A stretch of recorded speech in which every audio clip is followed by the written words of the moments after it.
Hi guys, I did content talk show.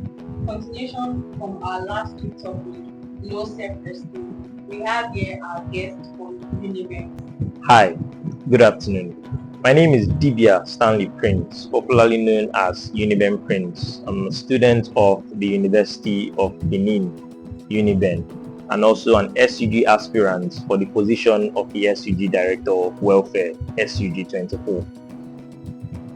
You're welcome to our talk show. Thank you I very have much. some questions there for you. Okay.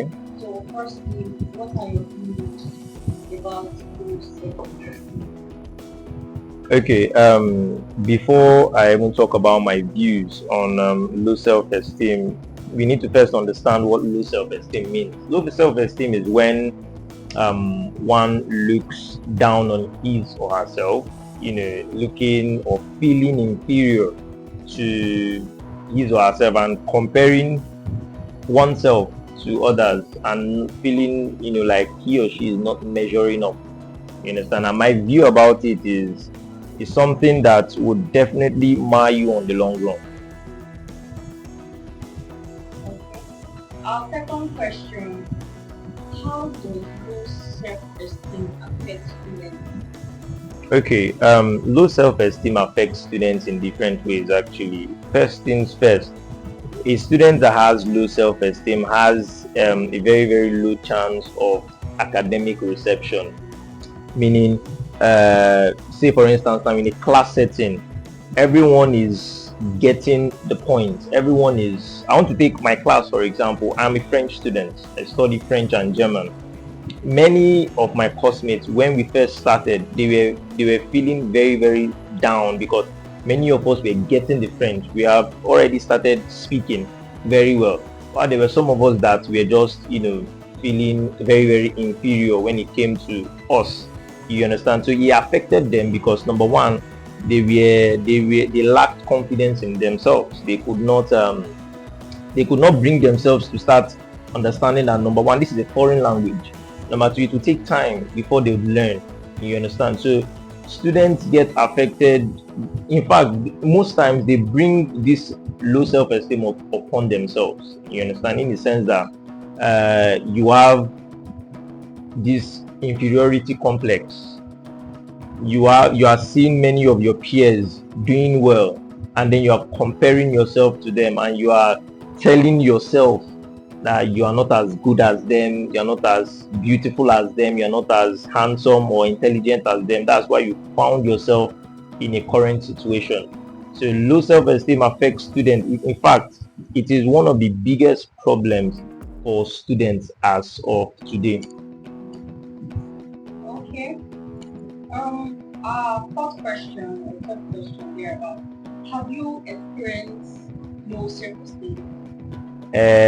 Yes, I will not lie. I have experienced low self-esteem. I don't know. Tell us about Okay, it happened in 2022, right? I recently moved into an apartment, a three-bedroom flat, and I visited one of my friends. He was doing well. He had set up his place, a three-bedroom apartment. So he had set up his place, living like a family man. You understand? and they I'm furnished. telling you, this guy was already made. You understand? I saw everything, and I was like, I'm older than this guy, man, and he's doing better than I am. But then I started to start seeing how I could, measure up. First things first, I told him, this is your dog. Fine, me self, I want buy dog. You understand? I ended up buying a dog from him, and I collected. Yeah, after paying, I bought some food for the dog and blah blah blah. Now, he had something doing, bringing him money. I did not. He had a dog that he could fend for. I did not. But just to measure up, I got the dog. Almost 3 months along the line, money finished. Money finished, and the dog and I were just looking at ourselves. In fact, I was very close to killing that dog. Okay, unaliving the dog and using it for breakfast at some point. You understand? So, by and large of the story is the dog died due to my you know my I was no longer financially buoyant at that point. So I just had to go and start staying with this my guy. He accommodated me, of course, and to be honest, I was very envious of everything he had. And I will keep telling myself, Omo, if only I knew this and that. This guy, I'm not even close to his standard and blah blah blah. So yes, I have actually experienced low self-esteem, and it took a toll on me. From listening to your experience you shared with us. Mm. So I'm like, how did you keep your emotions in check and still manage being focused? Okay, so the continuation of that story is I actually opened up to my guy. That's this guy, and I told him, I was like, man, I am dying emotionally. I am dying, and because he is my friend, he actually started teaching me one or two things. You know, I was able to humble myself to that point where someone I was far older than was teaching me. I moved into his place. You understand? He was grooming me, and it was a very very humbling experience because as time went on, I got to learn and understand a whole lot of things and how I mismanaged my funds growing up. You understand? So how was I able to keep my focus, keep my balance? I fell in love with chess. I'm a chess player. You understand? So anytime I'm confused, anytime I'm stuck emotionally or whatever, I'll just play chess. I'll play the hardest part of chess. I'll ensure they beat me. I'll get angry. I'll go and play the easy part. I'll beat the computer. I'll beat anybody. You understand? I'll just create fun. So I think the best way to overcome low self-esteem, right, is by finding something you can attach yourself to, something healthy. You understand? Because a lot of students end up going into drugs, either hard drugs especially, or alcohol, or women. They are forgetting that all these things will just at the end contribute more to their low self-esteem. You understand? So to keep your focus, number one, you need to start saying good things about yourself. It starts with you, because that negative mind, exactly that negative mind that is in you, and you are giving it, giving ears to that mind, to that voice, you will keep growing. You will keep believing that you are the way you are because of one thing or the other, that it is your fault. So if you do the reverse of that, if you start affirming yourself, you don't need someone to tell you you are beautiful before you know you are beautiful. If you are, if you are overweight, don't call yourself fat, and don't just look at yourself and be like, okay, there's nothing I can do. I cannot get this and that because I am fat, because I'm like this. No, do something about it. Take charge of your situation. Yeah. Yeah. Now, I want you to tell us more solutions, of good self-esteem. Okay, so aside self-affirmation, also do not keep it within yourself. Yeah, try and have a the thing now is having friends. Have friends that align with your goals. You understand? Your peer group will determine where you are pushing towards. If you have friends that they live lavishly and you don't live lavishly, you find yourself wanting to start living lavishly. Do you understand? So come out of your shell, speak up. When I say speak up, I mean meet people that that you, I don't want to use envy now, people that you admire. You understand? Because whether you like it or not, there are people in the society, there are people around you that you admire, not for a relationship, that you admire. Good. Meet those people, tell them about what you are going through inside of you. You understand? Because a lot of students especially, they go through what they go through in silence. That's why you start hearing cases of suicide. You start hearing cases of oh, I'm an introvert. You are not an introvert. You just do not know how to communicate your feelings, and effective communication is what most times is what you need in order to come out of whatever it is that is making you have low self-esteem about yourself. So it could be academics. If you are having low self-esteem about your academics, then associate yourself with the gurus in your class. Make friends with them. Try and see how you can work in tandem with them. If you are having low self-esteem about your body, then take responsibility for it. Eat well, exercise more, sleep more, start taking care of yourself. If you are having low self-esteem because your friends are doing well and you feel like you are not doing well, change that narrative in your head. Start doing something, start taking actions. You understand? Don't wait for manna to fall. Do you understand? So it first starts with you.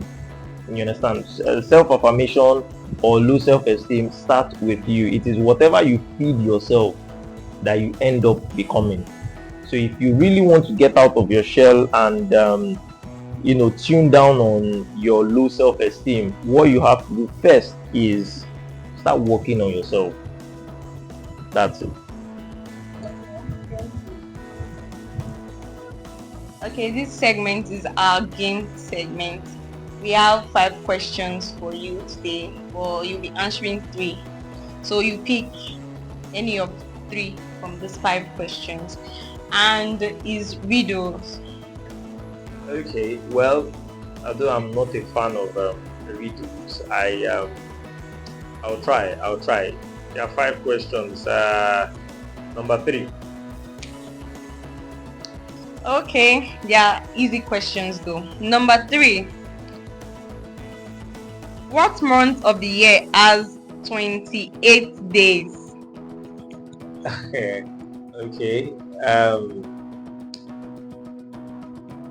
28 days. Yes. All the months of the year has 28 days actually. 28 days, and you said odd months. Are you sure that's correct? Okay, actually that's right, you're correct. So you have to pick your second question. So number 3 is out. Okay, number 3 is gone. Number 5. 5. I'm tall when I'm young and I'm short when I'm old. What am I? I'm tall when I'm old. I'm short when I'm young. Wait, I'm tall when I'm old. I'm short. Yay! I am short when I'm old and I'm tall when I'm young. Did I get that? No. Can do. You're actually correct. The answer is can do. Correct. Okay, your last question for today.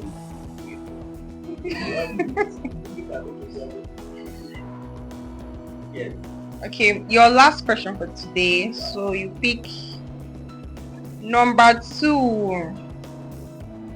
What goes up but never comes down? What goes up but never comes down? Aeroplane goes up, but aeroplane comes down. A lot of things go up. Age. Yeah. Am I correct?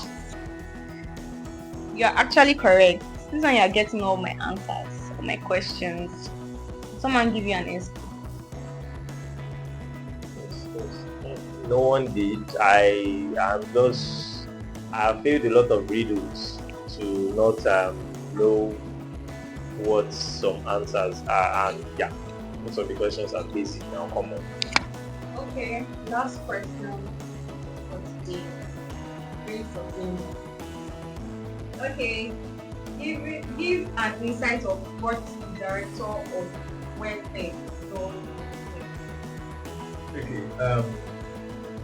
Director of welfare is actually considered as mother of students, because the director of welfare is charged with the direct relationship and taking care of students, providing their basic needs. In Uniben, most of the responsibilities of the director of welfare is providing of SUG costs to ensure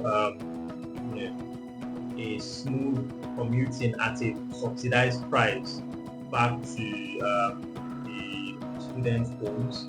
On campus too, the director of welfare is supposed to ensure price control. You understand?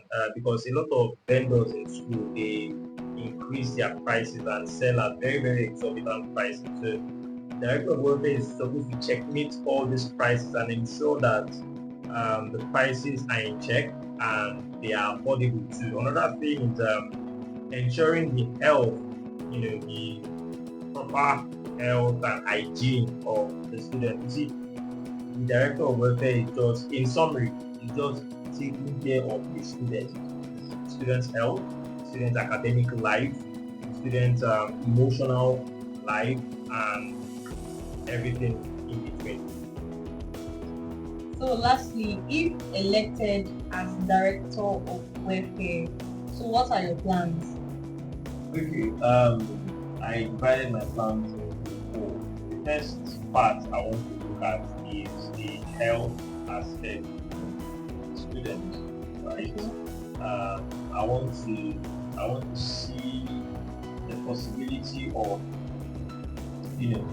improving on the health aspect of the students. So the second part is creating a platform where students are actually engaging themselves in terms of skill. You understand? A lot of students have skills that they are not utilizing, while there are some that do not even have skill, right? But they have some students have the means to finance a skill, but they do not have the skill. While some students have the skill but do not have the means. You understand? So having a platform where this, or rather an opportunity, right, where these people can be pulled together in an environment, right? So this person meets this person and they come together to create something. We can actually have students that are thriving for themselves effectively and effortlessly with the work of their hands. You understand? So boosting entrepreneurship is one key area that I want to look at as the director of welfare. The third thing I want to do is the transportation in school, especially our cabs and our what they call it now, our cabs and our shuttle buses. We have a free SUG bus, and this SUG bus was donated to us by the governor's wife, as the first lady of Edo State. She gave us this bus, and this bus, so far so good, has not been used for the students. So first things first, I want to see, or rather ensure that this SUG bus that was donated to SUG, not SUG executives or SUG parliamentary, SUG, the Students' Union. So this bus should be used for students. There are some students that cannot afford the shuttle buses, while there are some too that cannot afford even the cabs. So we already have a free bus. We are paying dues as a student body. So how about we just use this free bus? This is a part of our dues to finance the fueling and the driving of this bus and put this bus for free, since it was already given to us for free. You understand? So having a free bus, having one free bus, and it will be changing routes probably every week. So this week we will have that free bus and it will be going from main gate to back gate for this week. Then next week we have that free bus that will be taking students from back gate to main gate. The next one, it could be to basement and like that. Trying to see how we can reduce the financial burden of the students. And finally, one very, very interesting part of the student life that I want to also improve on is emotions. You understand? Emotions, your emotional health matters. Your emotional health as a student matters. If you are not in the right frame of mind, no matter what you do, no matter how far you think you can go. There's absolutely little to nothing that you can achieve. You understand? So if creating a platform where students are, have this voice, you understand, they can reach out. How can I do this? In every faculty, by the way, as of last year, I was the faculty director of welfare on the faculty of arts in my faculty. So the first thing I did was I knew that every department, there are 9 departments in my faculty, right? So I could not oversee these 9 departments on my own. I needed extra hands. So what did I do? I established a welfare committee in each department. And this welfare committee cut across all the departments and all the classes. So there is a representative from 100 level. Say for instance, we are looking at linguistics, right? We have welfare committee in linguistics. Now in this department, we have at least 3 representatives from each level: 100 level, 200 level, 300 level, 400. 3 times 4, 12. So these 12 people make up the welfare committee for linguistics. So that is, if there is anything happening at all in linguistics that I need to be aware of, this welfare committee alerts me. And if the students want to reach me, he can do so through this welfare committee. So I want to also extend that to the SUG level, where we have welfare committees in each faculty, right? So this welfare committee will be like my eyes and my ears in all these faculties, helping me to be able to keep tabs on everything that's going on in the students' lives for each faculty, and helping me to know when and where I can step in. For the welfare committee that I set up in my faculty, some of our successes were: number one, there was this time during 9th class, a student from the Department of ISD, he actually sprained his ankle, and he was immediately rushed to the UBTH, that is University of Unity Teaching Hospital. So when he got there, how did I get this news? I got it through the welfare committee. You understand? So they immediately alerted, because there was a WhatsApp platform where they kept updating about everything that was going on. So they put it there and they were like, oh, so person in our class got sprained, he fell from the stairs and sprained his ankle during 9th class. He's currently at social place in UBTH. All of us set out immediately. All the welfare committee, rather everyone in the welfare committee for ISD came out together with myself, and we all went to UBTH to show solidarity and support, and to also see how the issue could be expedited so that we could get out of there in good health and on time. Do you understand? Another incident happened where a student actually got an accident in school. And how did we know about this? We noticed that for a day or two, the student was actually absent from class. What happened? My welfare committee in that class reached out to the student. Oh, how far? We have not seen you for the past 2 days. What happened? And she said, I had an accident. Immediately they got that information, they put it on the group. You understand? And all of us went to the health center in Uniben to actually see her, and saw that she had been there for 2 days and she was not given proper medical attention. She had to step up, step into the situation. I informed everybody. In fact, I started making a whole lot of noise there at the health center, telling them, you need to take care of my student.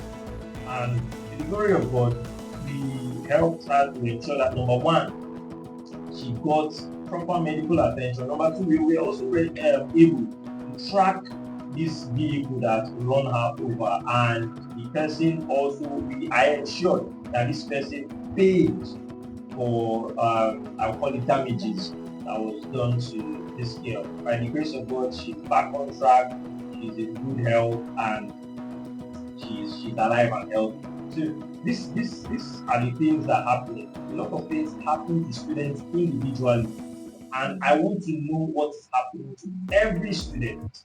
So that is why I have a welfare committee that will be my eyes, my ears, and play the watchdog for me. So that at any point in time that anything at all is happening to any student, I am aware.